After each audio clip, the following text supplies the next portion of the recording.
네, 다음 발표는 연세대학교 이호선 교수님께서 실제 사례로 보는 AR/VR 사용성 평가에 대해서 발표해 주시겠습니다.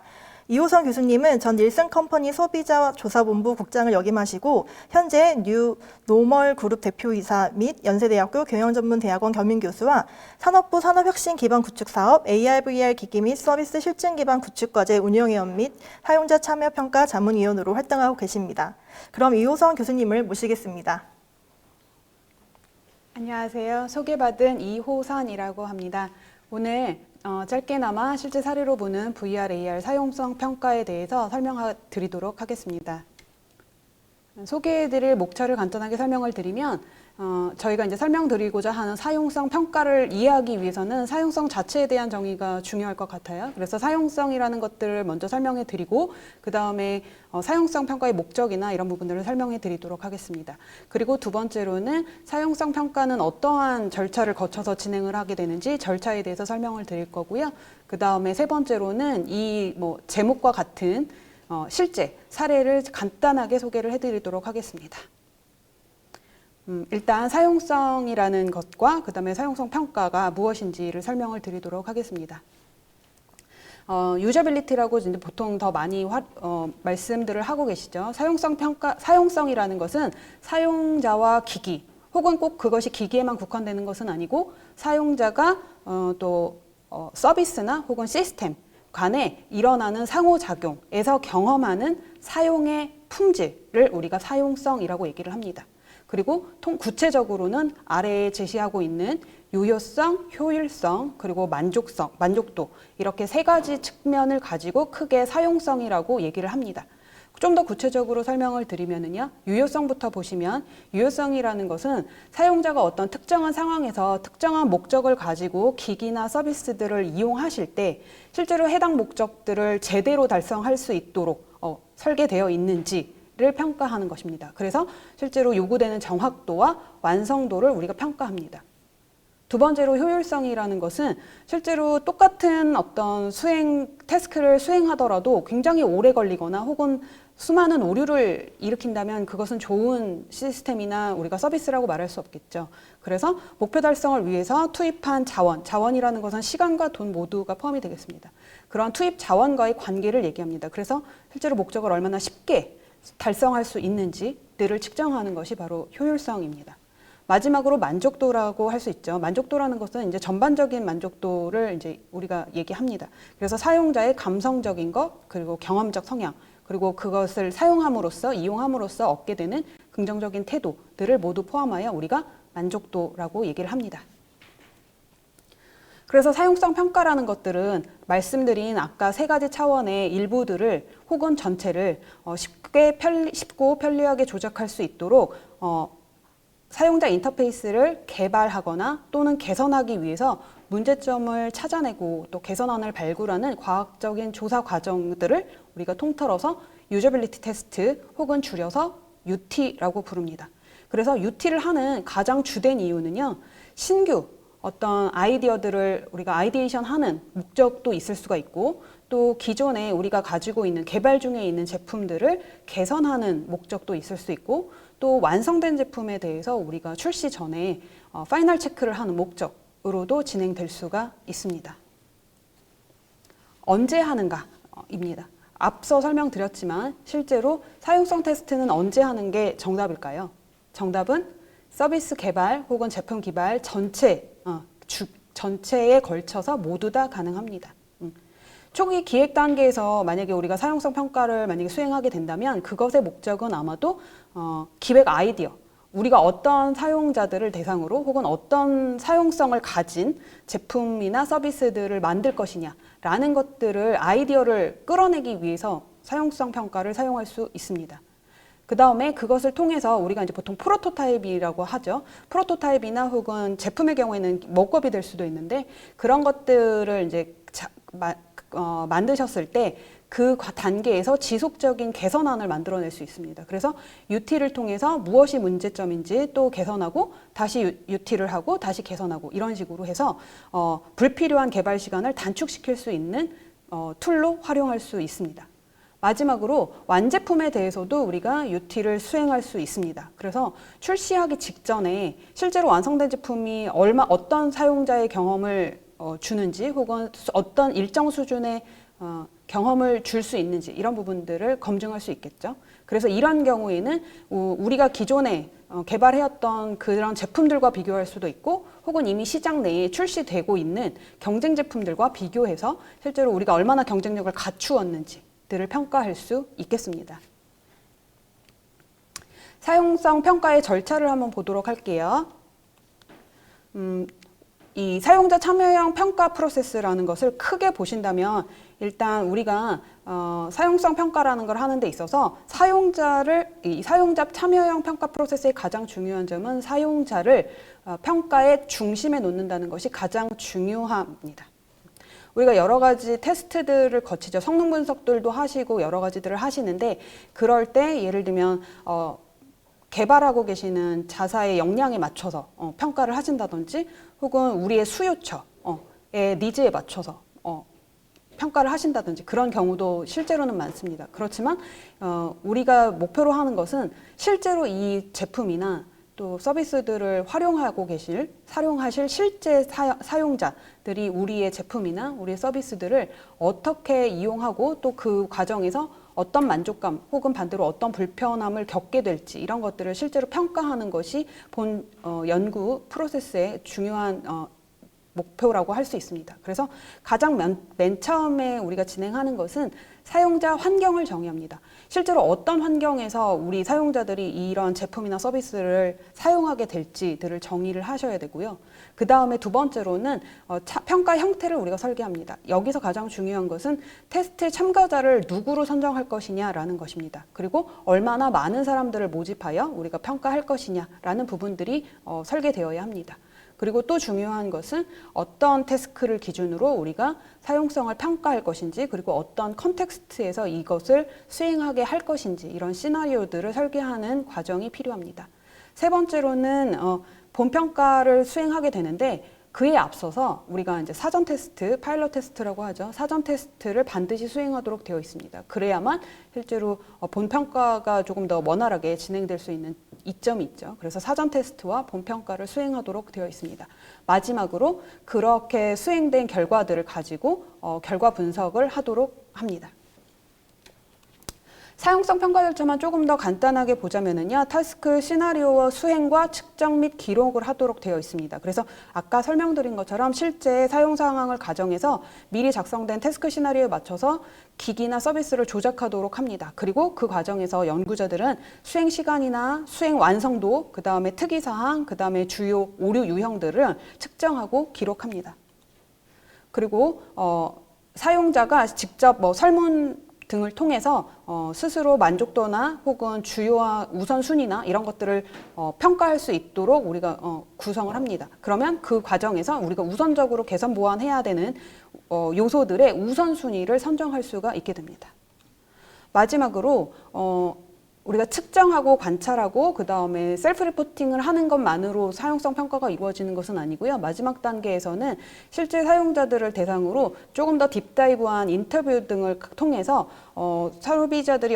사용자들이 어떤 점에서 불편함을 느꼈는지 그런 것들을 딥다이브한 방식으로 저희가 끌어낼 수 있습니다. 그리고 그런 것들을 통해서 오류의 원인을 진단하고 또 개선안들을 끌어내는 과정이 반복될 수 있고요. 그 다음에 이 1, 2, 3단계라는 것은 보여드리기는 선형적인 관계처럼 보여드렸지만 실제로는 1, 2, 3단계가 계속 반복해서 돌아가는 과정이라고 보시면 되겠습니다. 자, 그러면 사용성 평가의 실제 사례를 한번 보여드리도록 하겠습니다. 제가 오늘 소개해드릴 것은 2017년도에 저희가 산자부가 코리아 쇼핑 페스티벌 때 가상 쇼핑몰 구축 시범사업 소비자 수용도 평가를 했던 바가 있습니다. 그래서 그 결과에서 일부를 발췌해서 가지고 왔습니다.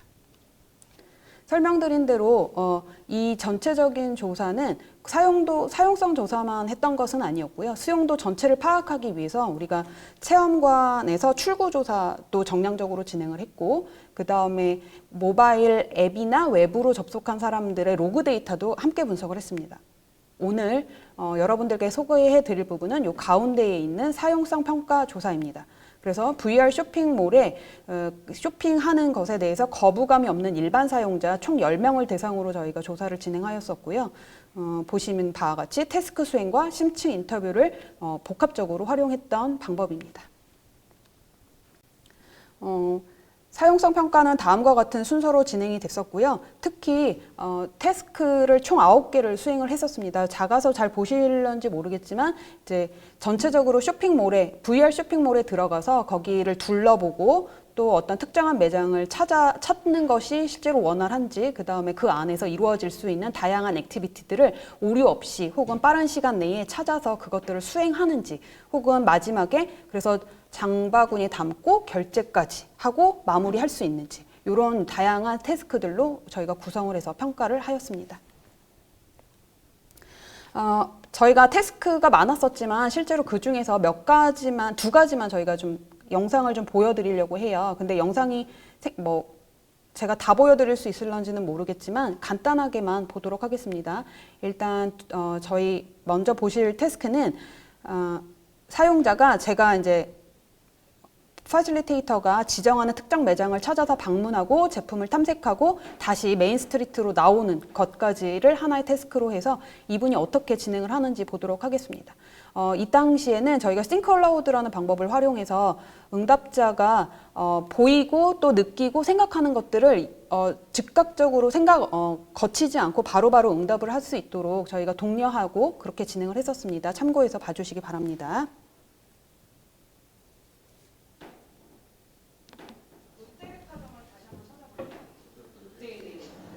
지금 작은 화면에 보이시는 것이 이 사용자가 직접 보고 있는 VR 쇼핑몰의 환경입니다.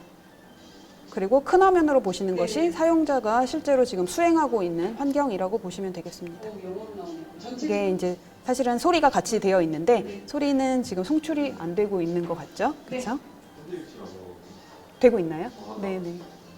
지금 뭐 하시는 건지 아세요? 네, 어떻게 오신지 아세요? 네, 그냥 순간 이동한 것 같은데. 순간이동? 네. 그러니까는 그 청혁 씨가 해당 매장 이름을 선택하셨죠? 네, 네, 그렇죠. 네네네. 자, 어디입니까 여기? 여기 현대랑 롯데백화점 같이. 네, 롯데백화점으로 한번 들어가 보시기 바랍니다. 어떻게 들어갈까요? 문을 클릭했더니 들어갔어요. 네네네, 좋습니다. 자, 매장 안에 들어왔습니다. 차례상 말씀해 주세요. 그냥 깔끔한 매장에 들어가요. 진짜 매장 같은 게. 진짜 백화점 같아요? 네. 네네. 비슷한데. 네. 그리고 매장에 보면 또 뭐가 보이세요? 보이는 거 모두 말씀해 주세요. 핸드백 여기는 명품샵이랑 그런 거 같고요. 네. 왼쪽에는 약간 캐릭터 파는 매장 같아요. 네. 아동복 같은 거. 네. 그리고 제품들의 특징이나 혹은 보이는 거 말씀해 주세요. 저기 핑크색 가방들 많이 보이고. 네, 네, 네. 제품마다 네. 지금 이렇게 초록색으로 약간 테두리가 돼 있어요. 네, 테두리가 돼 있죠? 그건 네. 무슨 뜻인 것 같아요? 이게 살 수 있는 제품들인 것 같아요. 아, 그러면 한번 네. 생각되시는 대로 한번 네. 작동을 한번 해보시겠어요? 백을 눌렀는데 이게 백을 눌렀더니 상세 정보가 나오네요. 네. 볼 수도 있고. 신기하다 이거. 뭐가 신기했죠? 이거 진짜로 네. 실제로 제가 이제 관심 있을 것 같은 네. 제품들 앞에 서가지고 이렇게 네. 실제 백화점에 온 것 같이 네. 이제 이거 좀 이게 이제 제가 볼 마음에 수는 있지만 마음에 들면 불러가지고 네. 보통 안내원들한테 안내를 받잖아요. 네네. 시간 관계상 그리고 제가 이제 여기까지만 그러면은- 보여드릴게요. 그 다음에 다른 태스크 하나 보시도록 하겠습니다. 이 경우에는 이제 저 VR 쇼핑몰에서 조금 재미 요소를 더해서 이마트에 방문해서 미니 게임을 하는 상황입니다. 이 참여자의 반응을 재미있게 봐주셨으면 좋겠습니다. 네. 아까 우리 갔던 이마트 다시 갈 거예요. 이번에는 이마트에서 좀 다른 거를 볼 거예요. 그래요?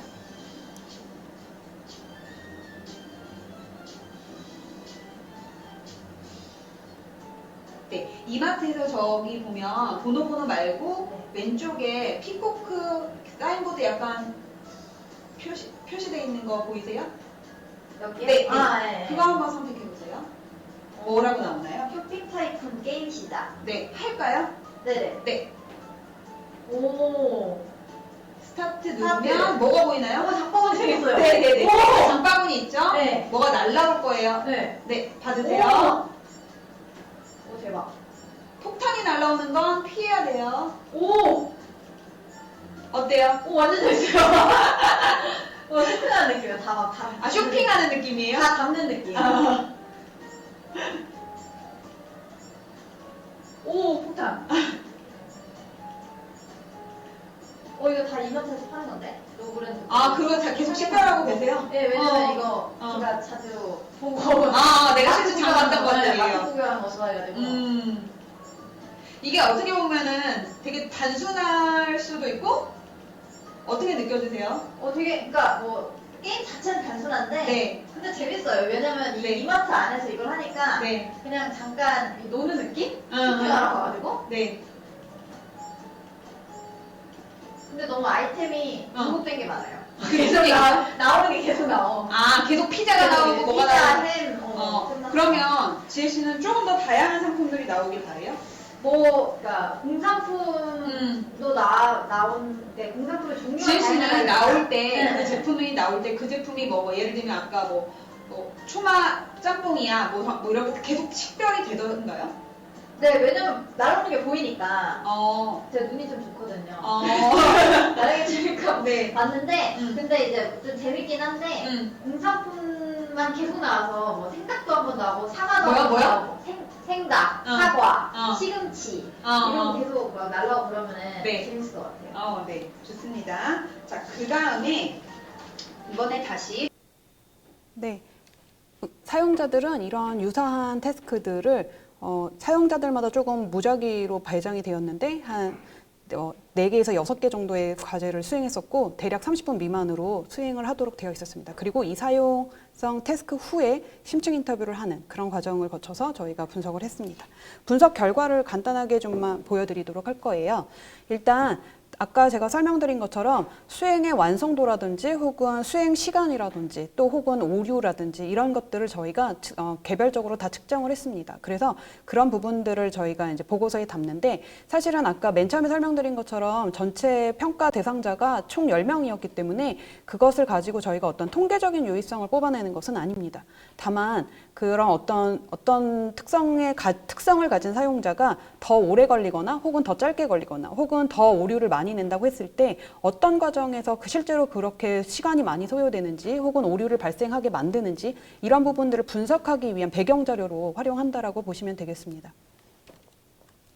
그리고 이런 수치 정보 외에도 실제로 사용자들이 아까 화면에서 보신 것처럼 그 싱크로우드 방법을 통해서 본인들이 그 어떤 액션들을 할 때 자기들이 느끼는 어떤 내용들을 말을 하잖아요. 그리고 그런 반응들을 저희가 다 기록을 합니다. 그랬을 때 그런 행동이나 혹은 그런 반응들을 나타냈던 이유들을 저희가 다 프루빙 하도록 되어 있었어요. 그래서 예를 한번 들어보면 지금 이제 메인 스트리트 평가입니다. 그래서 VR, AR 쇼핑몰 저희 할 때 이 메인 스트리트가 굉장히 평가가 좋았습니다. 보시는 바와 같이 모르겠어요. 지금의 기술에서는 더 좋게 예쁘게 멋있게 구현되겠지만 이 당시 2017년도에 이 메인 쇼핑몰 딱 들어가자마자 보이는 이 쇼핑 메인 스트리트가 굉장히 진짜 실제로 쇼핑몰에 와 있는 것 같다라는 그런 것 때문에 이후에 일어날 수 있는 쇼핑몰에 대해서 굉장히 기대감을 높이는 역할을 했었습니다. 반면에 전체적인 이미지가 굉장히 그 근교에 있는 쇼핑몰을 연상시키다 보니까 사람들이 걷고 싶어 했어요, 여기를. 그러니까 어떤 꼭 특정하게 목적의 지향적인 행동만을 하는 것이 아니라 그냥 돌아보고 싶고 둘러보고 싶고 이렇게 말하는 사람들이 많았는데 실제로 여기서는 딱 목적 지향적인 행동들만 할 수 있었기 때문에 사용자들이 그런 부분에 있어서 되게 좌절을 많이 느끼더라고요. 그래서 실제로 우리가 나중에 쇼핑몰이나 이런 것들을 기획할 때에는 저희가 쇼핑을 실제 할 때에도 모든 것들을 다 목적 지향적으로 하지는 않잖아요. 특히나 쇼핑은 더 그렇죠. 그렇기 때문에 목적 없이 이렇게 향유할 수 있고 또 재미있게 걸어볼 수 있고 이런 것들을 꼭 반드시 포함시켜야겠다라는 것들에 대한 인사이트를 저희가 얻을 수 있었습니다. 그 다음에 제가 과제에서는 보여드리지 않았지만 찜하기, 결제하기 같은 부분에서도 태스크 자체가 어렵지는 않았지만 결제하기의 어떤 수준이 사용자들에게 어떤 느낌을 주었는지를 한번 봤는데요. 이 당시에는 사실은 이제 시범 사업이었기 때문에 또 혹은 그 당시 기술 수준 때문인지 모르겠지만 그 결제하기의 경우에는 VR 상황에서 하는 것이 아니라 앱으로 넘어와서 모바일 상황에서 진행이 되었었거든요. 그런데 그랬던 부분들이 아주 일부의 분들은 VR에서는 이성적인 판단을 하기 어렵죠. 그러다 보니까 오히려 이렇게 넘어오는 게 더 좋다라고 평가하시는 분들도 있었지만 대부분의 응답자들은 전체적인 쇼핑에 대한 플로우라는 맥락에서 이게 찜하기 결제하기가 VR 상황에서 이루어지지 않는다라는 점에서 되게 불편함을 느끼셨고 혹은 이것은 그렇게 가서는 안 된다라고 얘기를 해주셨었어요. 그래서 그런 부분들에 대해서는 반드시 개선돼야 되는 요소로 저희가 꼽았었습니다. 마지막입니다. 사용성 평가의 활용과 관련해서 한번 보도록 할게요. 그러면 아까 보여드린 것처럼 다양한 결과들을 도출할 수가 있는데 그것을 실제로 우리 어떻게 사용할 것이냐라는 부분인데요. 크게 보면 세 가지를 얘기할 수 있습니다. 밑에 보시는 바와 같이 크리에이션, 리비전, 그 다음에 메저먼트입니다. 쭉 앞에서 설명드린 것과 뭐 일맥상통하다고 보여지는데요. 초기에 어떤 다양한 아이디어들을 활용하는 데 있어서, 발굴하는 데 있어서 이 사용성 평가의 결과가 분명히 그런 개발 초기의 디자이너들이라든지 개발자들에게 큰 도움이 될 것이라고 예상이 되고요. 그 다음에 문제점 발견하고 개선하고 이러는 과정에 있어서 또 마찬가지로 기초 자료로 사용될 수 있습니다. 그 다음에 완성품을 만들고 나셔서 여러분들이 객관적으로 검증되는 결과 데이터를 통해서 시장성을 확보한다든지 혹은 시장 활로를 개척한다든지 이런 데 있어서 근거 자료로 이 사용성 평가를 활용하실 수가 있습니다. 그렇기 때문에 이 세 가지의 활용도를 가지고 우리가 어떤 단계에서 어떤 수준의 제품을 가지고 사용성 평가를 할 수 있는가라는 부분들을 검토해 보셨으면 좋겠습니다. 네, 이상 마치도록 하겠습니다.